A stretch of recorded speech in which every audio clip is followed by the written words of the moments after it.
les agradezco su participación en esta sesión de nuestra materia de teorías de la mente. Es un gusto poder saludarles, darles la bienvenida y platicarles que en esta materia veremos una serie de teorías que se relacionan directamente con el proceso que corresponde a pues todo un arte, lo que es aprender.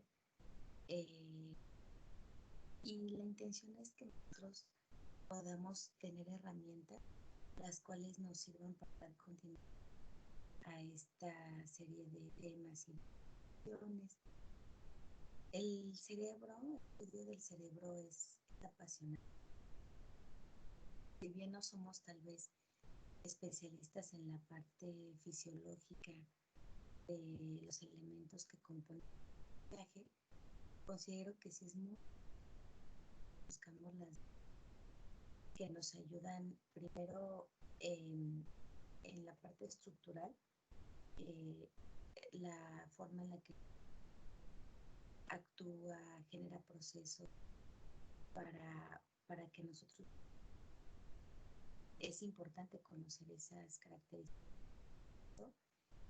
Y consideré entonces fundamentar el inicio de nuestra materia caminado a este conocimiento. A partir de ahí, la intención es que después conozcamos como tal las teorías, pero creo que tendríamos de lo que es el funcionamiento y después pues conocer la parte que diferentes escuelas se han visto buscar las características de las cuales explican el todo esto finalmente trata de fundamentar aquellas técnicas y procesos con los cuales ya en el aula nosotros pues tratamos de impactar en la educación de los niños, adolescentes, jóvenes, eh, pues en esta evolución cerebral que se va teniendo. Entonces, ese es el fundamento más importante de ahí que ustedes viendo plataformas ya observaron el seguimiento de nuestras actividades. Recuerden que yo les estoy los guía, libros base, pero pueden esto buscar en cualquier texto que el trabajo lleva. Estos son los de apoyo varios, pero buscar fuentes también validando la conferencia, esto que son 4 edades o son 4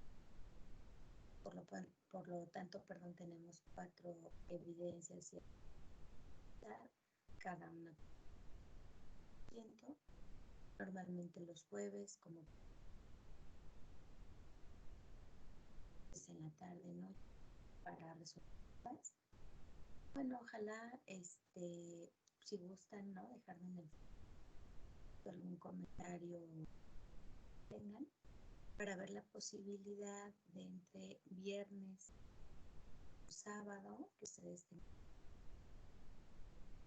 disponible y podamos realizar una en esa es una posibilidad, tal vez para nuestra semana, tal vez semana, después sobre todo de leer los primeros 2 temas, capítulo 2, 4, haber leído, pues para también esa puede ser una estrategia para trabajar. Bueno, pues platicaremos a lo largo del respecto. De nueva cuenta, bienvenidos y muchos seguramente nos conocemos.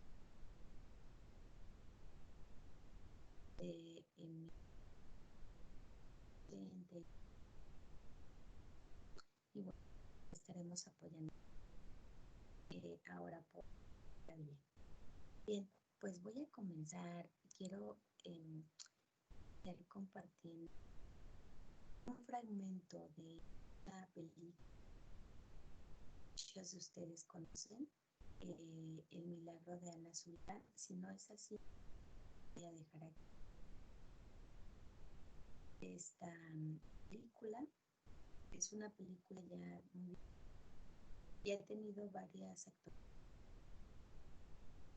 Hay otras películas contemporáneas, pero me gustó esta pues por el ambiente que plantea, es como muy apegada a la historia. Es una historia. Ustedes recuerdan el caso de Helen Keller, una, eh, una mujer que tuvo al inicio de su vida un episodio de vivo y entonces pues después de la misma queda sin dos de los sentidos más importantes, el de la vista y el sentido del oído. Por ende, pues de hablar no desarrolla ese lenguaje y pasan los años lamentablemente esta serie de discapacidades, puesto que merman el desarrollo que ella debería de tener, pero es hasta que conoce a una profesora, llega a su casa y que ella toma el compromiso de dar a apoyarle en el desarrollo de discapacidades. Yo quise tomar un fragmento de plan, justo porque estamos entrando en... Entonces vamos a ver un pedacito. Tal vez no se escuche muy bien porque decía yo la calidad de la película es ya antigua, entonces tiende a perderse esa calidad, pero pues vamos a tratar de que ustedes puedan por lo menos ver un fragmento y de esta manera contextualizar el seguimiento que vamos a estar dando de nuestros. Entonces, pronto, pedacito y comenzamos.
Bien, bueno, pues este es el inicio. Con calma ustedes pueden ya comenzar a, pues a ver, ¿no? La película como tal, sí la recomiendo. Creo que también tomar fragmentos para otra serie de contenidos va a ser interesante en su, en su formación y, y que la tomen tal vez un poco la reflexión que también podemos hacer sobre cómo es que el ser humano aprende cuando algunos de los sentidos no los tenemos, estamos en posibilidades de tenerlos y entonces cómo es que ocurre el aprendizaje también en ese caso, ¿no? Un poco, decía yo, pues el paradigma que representa los procesos que el cerebro tiene fisiológicamente, este,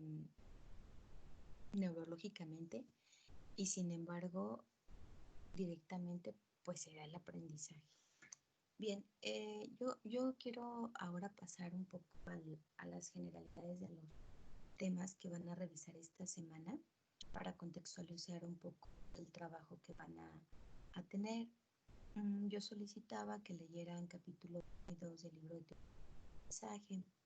Sucede que esto nos contextualiza, decía, en este proceso natural que el ser humano tiene para aprender.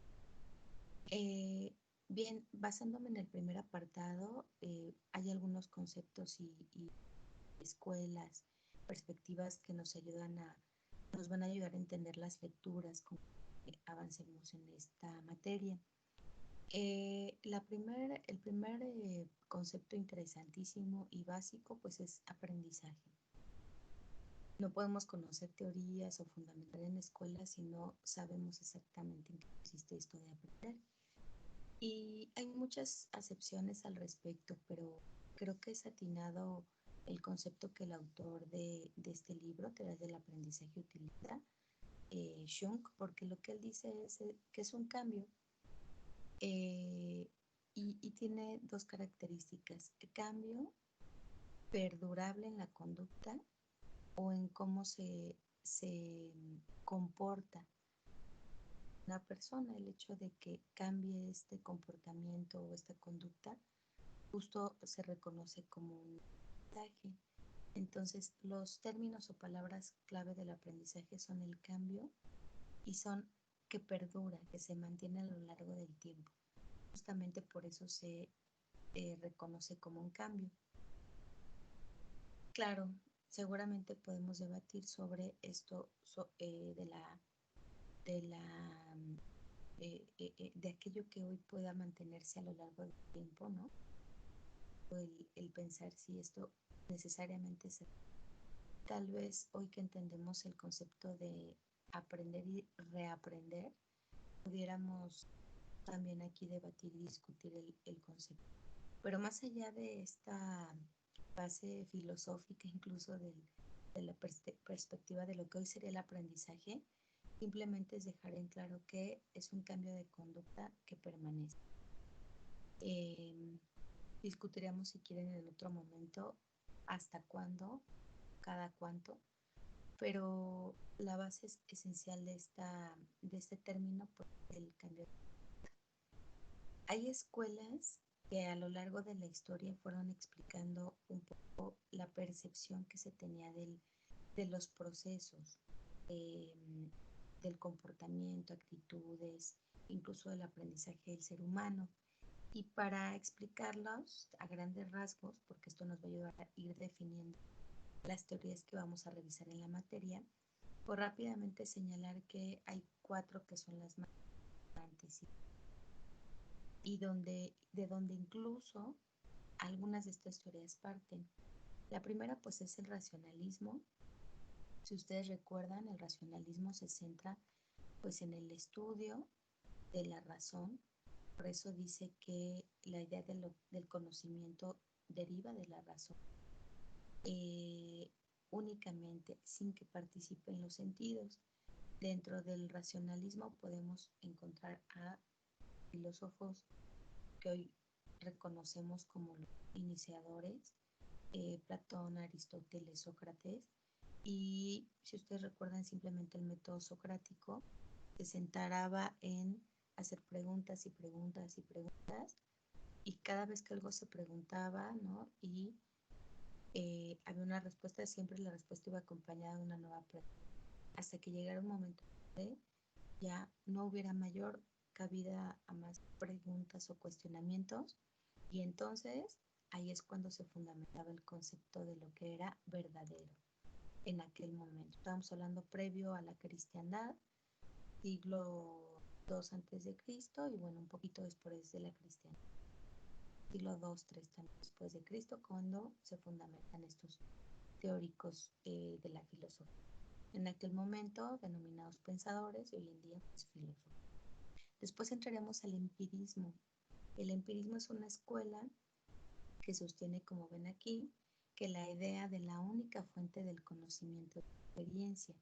Por eso el empirismo, cuando se fundamente muchos siglos después el método científico, hoy el empirismo lo reconocemos como la experimentación.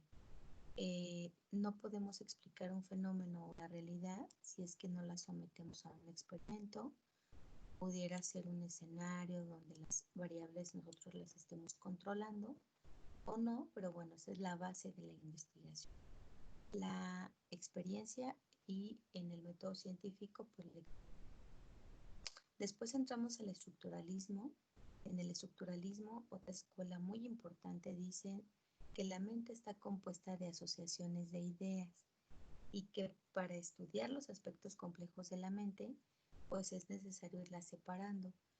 Digamos, son pedacitos de un gran rompecabezas, pero por supuesto que todo se organiza y se explica en función de cada unidad. Por otro lado está el funcionalismo, y para el funcionalismo es lo contrario. No es que exista esta organización o parte de todo, sino más bien que los procesos mentales, las conductas de cualquier organismo vivo le ayuda a adaptarse a su entorno. Por eso las teorías, sobre todo de Darwin, por ejemplo, sobre la adaptación, pues tienen esa base funcionalista. Es más bien el medio el que estructura eh, el comportamiento, el aprendizaje, el seguimiento que da el ser humano. Ahora, todo esto va a tender siempre, y este es algo muy valioso en este libro, ustedes van a ir viendo, que siempre vamos a terminar hablando de las bases de la instrucción, las bases de la pedagogía. Y entonces algunos de los principios importantes que rescatar sobre las escuelas y el seguimiento de lo que es la base del aprendizaje tiene que ver con cómo es que nos sirve directamente nuestro seguimiento y trabajo frente a grupo. El primer principio que vamos a tocar pues tiene que ver con que dadas estas escuelas, un principio importante es que los educandos o los estudiantes progresan mediante etapas o fases de aprendizaje que pueden distinguirse ya sea en niveles. Ustedes recuerden simplemente las taxonomías. Tenemos niveles de conocimiento, tenemos niveles donde hay habilidades que desarrollar, del pensamiento, habilidades del quehacer cotidiano, etcétera. Pero todo esto está fundamentado en esta progresión. Este es un principio que aplica a la pedagogía y que estas escuelas que citaba fundamentan. Otro principio importante aplicado a la pedagogía es que el papel que desempeña la práctica, nuestra experiencia es esencialmente importante, porque va a ser muy valioso el trabajo que nosotros o nuestra experiencia que vamos construyendo el día a día para continuar forjando un seguimiento y cumplir con el objetivo que tenemos. El tercer principio tiene que ver con que siempre hay que tomar en cuenta factores motivacionales de quien aprende, incluso por supuesto de nosotros, ¿verdad? Pero algo muy valioso es que quien aprende lo hace porque está motivado. Aquí en la materia vamos a hablar de la motivación, por supuesto, eh, hablando también de la asignación de criterios o de valores que tiene la motivación en sí, qué valor le asignamos al aprendizaje, a la autoeficiencia, a las expectativas de los resultados, a las habilidades, al esfuerzo, al uso de estrategias. Todo eso nos ayuda a motivarnos, es como parte del proceso de motivación y esto es esencial para aprender. Y otro principio también importante que vamos a estar tocando durante el curso, pues es el ambiente de aprendizaje. Esto es básico para el aprendiz y para quien instruye. Siempre un entorno con características que finalmente sean propositivas van a estar ayudando a que el proceso de aprendizaje continúe brindándose. Bueno, vamos a pasar muy rápidamente al segundo capítulo. Yo quise solamente contextualizar muy brevemente las lecturas que ustedes van a hacer favor de revisar, porque lo importante es que se entienda el sentido que tienen los conceptos y las escuelas a revisar. Para muchos, pues el escuchar teoría o el escuchar un poquito más de la parte filosófica o formal, incluso epistemológica, ¿no? A veces de los conceptos, pues pudiera resultar un poco tedioso, pero aquí le estamos dando un simbolismo mucho más práctico, porque todo esto lo estamos tratando de aterrizar al final en aquellos términos, aquellas ideas y lógicas que nos ayuden a mejorar y a formular un seguimiento docente de mucho mayor calidad. Entonces, ese es el fundamento esencial, el objetivo esencial. Bien, en el segundo apartado, nosotros, yo quería, ¿no? Que es el comentario que es al principio, que ustedes conocerán cómo es que el cerebro realiza el proceso de aprender, porque si nosotros lo entendemos bien y vemos aquellos elementos que rigen el aprendizaje, cerebralmente hablando, entonces vamos a darle mayor claridad al estudio de cada teoría. Ah, ya entendí por qué tal autor nos habla de la motivación, tal autor nos habla del comportamiento, tal autor nos habla del ambiente, porque finalmente esto es importante para el proceso que el cerebro realiza. Bien, entonces, en el capítulo 2, Neurociencia del Aprendizaje, ustedes van a comenzar a ver qué es eso de la neurociencia. Y la neurociencia del aprendizaje es la relación entre sistema nervioso, que es parte importante del sistema nervioso, pues se encuentra en el cerebro, es el sistema central cerebral, nervioso central, perdón, y el sistema nervioso autónomo. Eh, Otro elemento o relación importante de este sistema o del cerebro con el aprendizaje y con la conducta. Entonces, esos tres elementos conforman la neurociencia del aprendizaje, que es cerebro, aprendizaje y la conducta. Nosotros, como decíamos, si el aprendizaje es un cambio de conducta, pues cómo reflejamos esta nueva conducta. Por lo tanto, en esta primera parte del texto van a ver lo que es el sistema nervioso central y el sistema nervioso autónomo.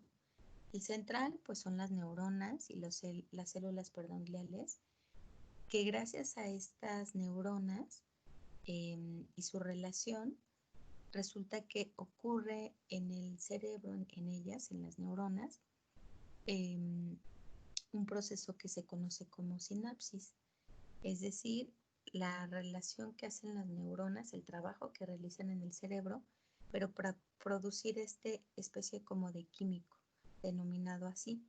Y se produce la sinapsis cuando las dendritas, digamos que es una capa de la neurona, no están pegadas las neuronas, pero están muy cerca y el hecho de que encontremos un momento donde un proceso químico se da, conocido de ello como sinapsis, nos ayuda entonces a juntarlas, digamos.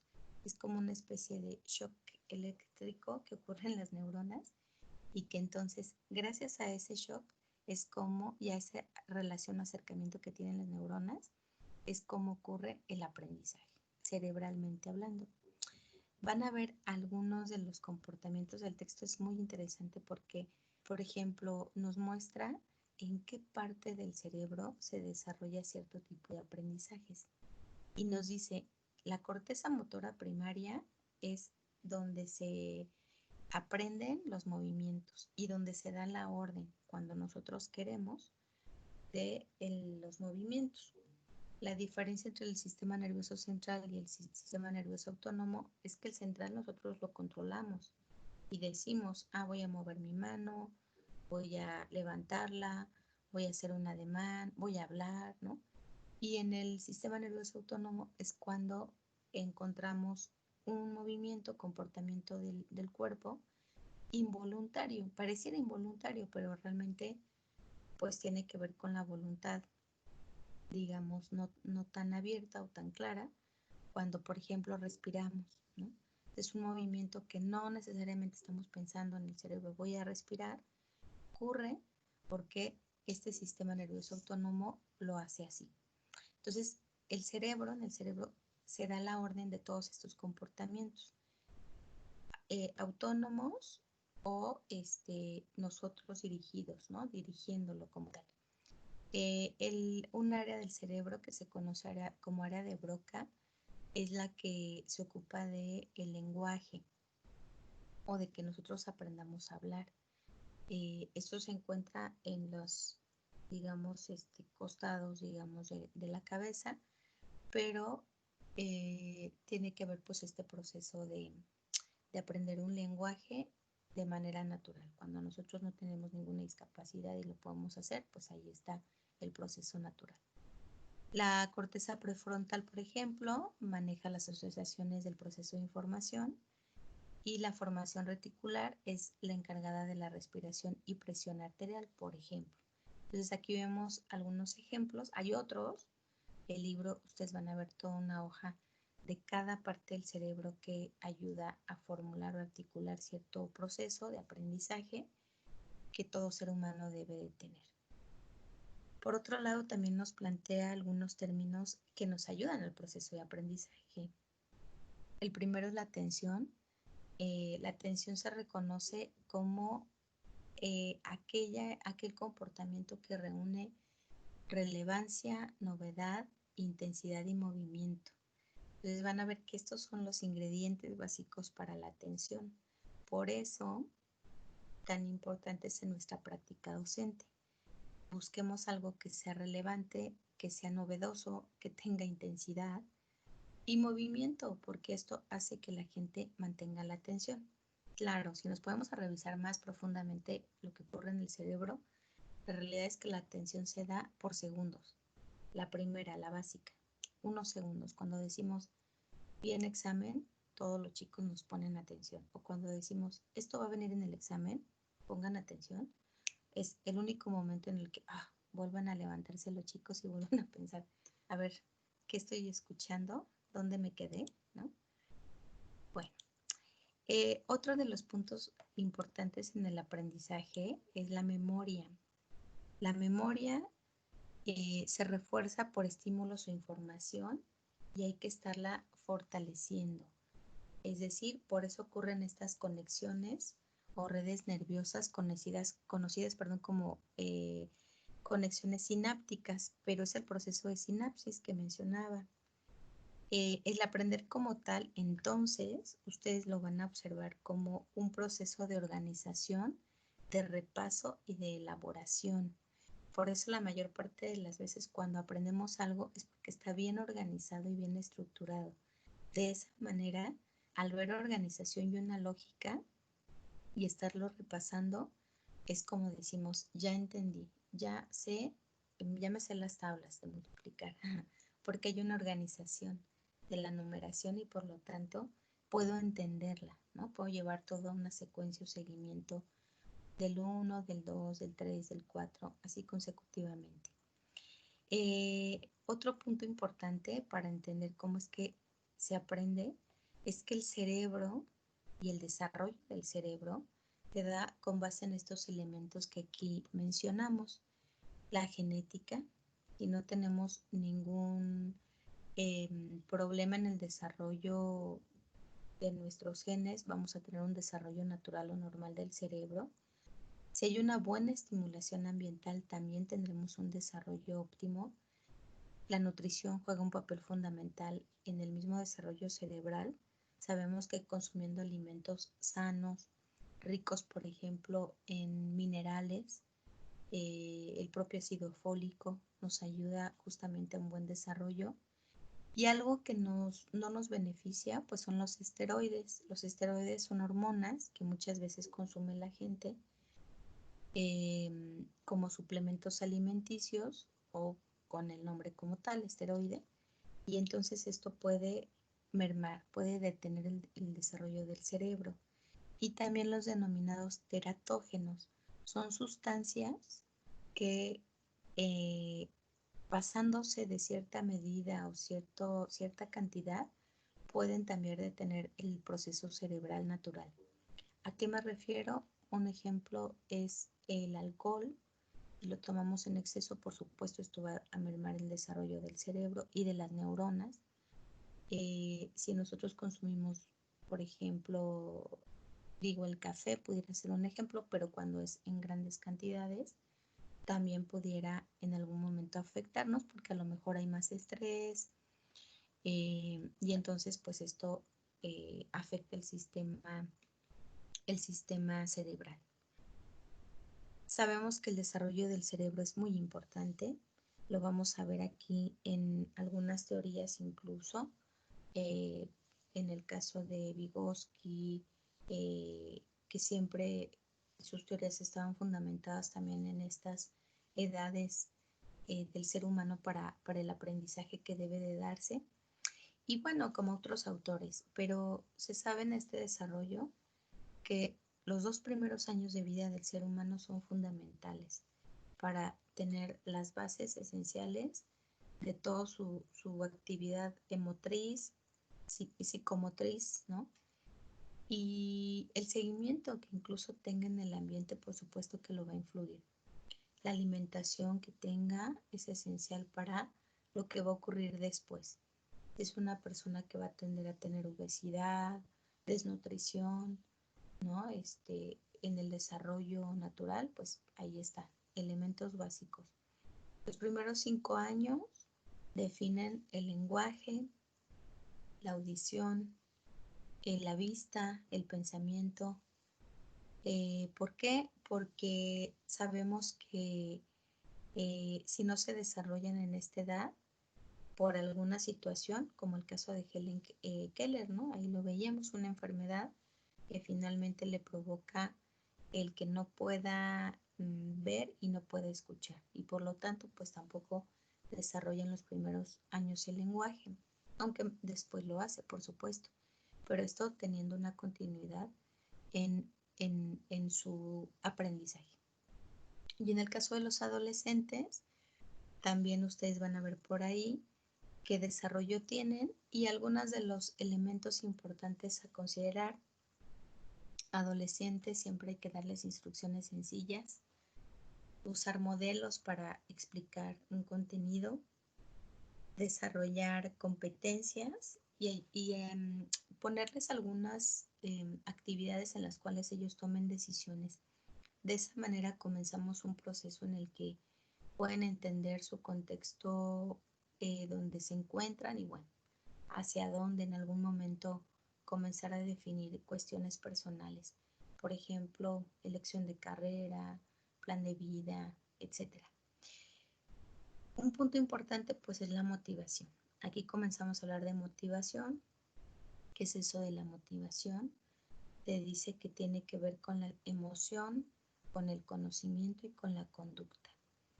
Y de nueva cuenta, necesito motivarme para poder aprender. La motivación intrínseca o la motivación extrínseca. Ya verán con calma el tema y por supuesto lo retomaremos al final de nuestro curso, casi al final del curso. Ahí también veremos un tema sobre motivación, va a ser muy interesante. Y de nueva cuenta, siempre aterrizando en prácticas educativas basadas en el cerebro. ¿De qué manera yo este conocimiento me sirve o lo puedo aplicar en mi vida diaria frente a grupo? Pues aquí está. Aquellas actividades que desarrollan el cerebro son, entre otras, estas que citamos aquí. El ABP o aprendizaje basado en proyectos o en problemas, dependiendo del enfoque que le demos, simulaciones y juegos de rol, discusiones activas sobre un tema. Esto nos permite también tener una postura y defenderla, ¿no? Un poco los debates que a veces se dan. Ayuda en de activación del cerebro. Gráficos, los gráficos ayudan porque los gráficos se trata de reconocerlos y entenderlos. ¿Qué información me están dando? ¿Qué es lo que me están tratando de mostrar con el movimiento de la línea de arriba con respecto a la línea de abajo, ¿no? No sé, dependiendo del tipo de gráfico que hablemos. Y un dato importante, pues, es una atmósfera positiva. Hablábamos del ambiente, que algunas teorías van a tocar, porque el ambiente es importante para el desarrollo del aprendizaje. Entonces, estos son algunos de los elementos importantes que ustedes van a ver en su texto. Y de los cuales, pues por supuesto, nos van a servir como muy buen pretexto para comenzar a debatir en nuestra materia, activando el cerebro, nosotros también. Decía yo, aquí les estoy mostrando el seguimiento de actividades de esta semana. Vamos a hacer un foro y el foro pues se trata de un debate corto. Realmente la discusión es siempre positiva y propositiva, en el sentido de que después de leer ustedes van a subir al foro sus actividades, van a contestar a las preguntas que aquí se generan: qué es el aprendizaje, cómo ocurre, el papel que tiene la memoria, la motivación, qué es eso de la transferencia. Van a hacer un esquema, un mapa del segundo capítulo sobre la neurofisiología del aprendizaje. Ya vemos aquí qué es eso de la neurociencia del aprendizaje, ¿no? La relación de lo que es el cerebro con el aprendizaje y la conducta, el papel de la memoria, de la motivación. Y cuando suban su actividad, lo que van a hacer después es retroalimentar a dos compañeros, de tal manera que fundamenten un poco comentarios, siempre con referencias bibliográficas, fuentes de información claras, directas, de tal manera que construyamos un entorno, pues sobre todo propositivo de trabajo. Repito, pues esa es nuestra primera actividad. Yo aquí les compartí un poco pues el contexto en el cual se desarrolla nuestro trabajo esta semana. Y pues espero que les interese esta materia. Es apasionante, es interesante porque pues se trata, como decía, de reconocer recursos que a lo mejor no siempre tocamos, ¿no?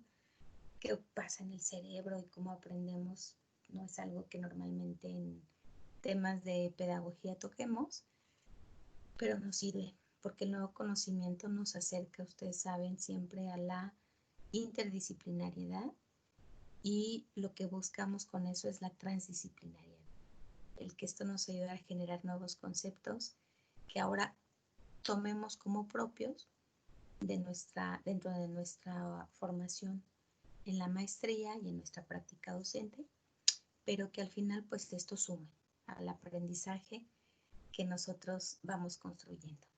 Bien, pues hasta aquí llega por hoy nuestra sesión en esta semana. Repito, ojalá el jueves que tenemos foro, revisión de foro, nos podamos poner de acuerdo sobre la manera de trabajo para la siguiente semana, pensando que entre viernes y sábado puedan ustedes tomarse un ratito, un tiempo, y platiquemos de los contenidos de nuestra materia. Un saludo a todos. Y repito, bueno, mi nombre es Mariana Solano y continuará siendo un gusto eh, apoyarlos en esta etapa de su formación académica. Gracias y buen día a todos. Seguimos en plataforma con nuestros comentarios y seguimiento.